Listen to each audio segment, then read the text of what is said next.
Hello. This is about racism, Hollywood and freedom of speech. It's about pacifism, politics and courage. But most of all, it's about North America, North Korea, Martin Luther King and the movie Selma.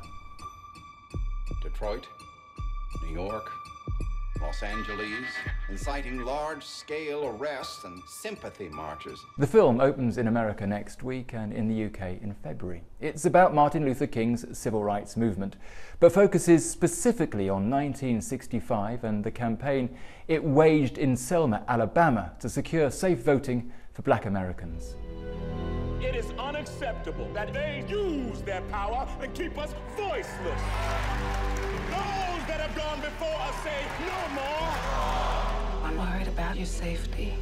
People actually say they're going to kill our children. Last week, the film got 4 Golden Globe nominations, including a Best Actor nod for its British star, David Oyelowo, who plays Martin Luther King. I share Dr. King's faith in terms of being a Christian, and when I read it, that was what stuck in my spirit. There was something about the man, something about the truth of what he did. To be honest, I'd say his performance is better than the movie, which is good but not great. That said, it gets 5 stars for timing.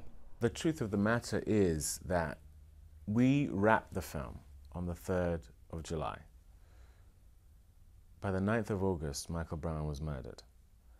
There's no way that I could have predicted that I would be doing junkets in New York with 25,000 people marching outside where we're doing the junket. Whatever position you take on Ferguson or the subsequent death of Eric Garner in New York, there is absolutely no doubt that the issue of race relations in America is tense, public and current.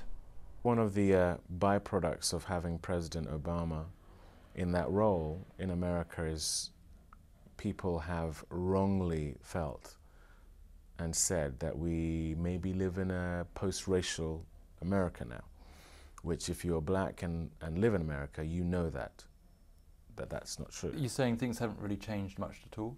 I think things have changed discernibly. There's no way there would be a black president in 1965. You know, Oprah Winfrey, who produced our film and it was really the change agent in terms of this film happening. You know, that's why it's so symbolic, her playing the role of Annie Lee Cooper in the film, a woman who goes to register to vote and is denied. And that was the 5th time that she had tried. You know, the idea that you would deny Oprah Winfrey anything in America today is kind of a nonsensical notion.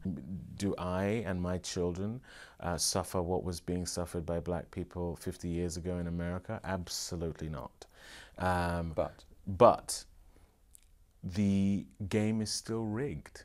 Freedom of expression is an issue that is at the heart of Selma, a right, as we know, that is enshrined in the American Constitution, which makes Sony's decision this week to pull its film The Interview, which pokes fun at North Korea and its leader, really quite surprising. It's left actors and directors across the country up in arms, but David Oyelowo has taken a rather different tack. He's looked at it through the eyes of Dr. King.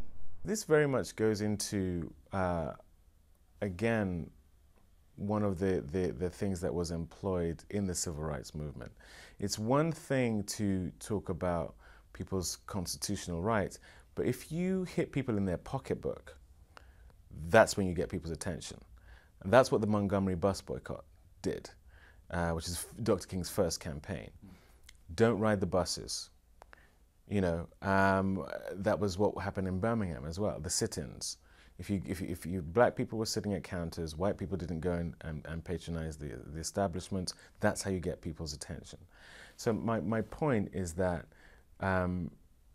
what I think is basically happening there is that people's livelihoods are about to be affected. And even though there is a notion that, and I think, look, it sets a crazy precedent that, okay, movies are going to effectively be censored by whoever else.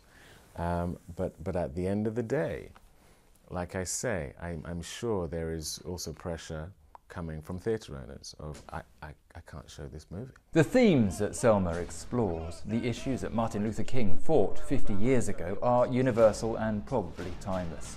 Injustice, inequality, political expediency, and intimidation. But its overriding message, its dramatic power, comes from the way in which Martin Luther King challenged and to an extent overcame these obstacles. He rejected violence and terror, of which frankly we've all seen far too much, for non-violent means, by negotiating, demonstrating and resisting. He used brain, not brawn, love, not hate. It worked back then, it can work now. Happy Christmas.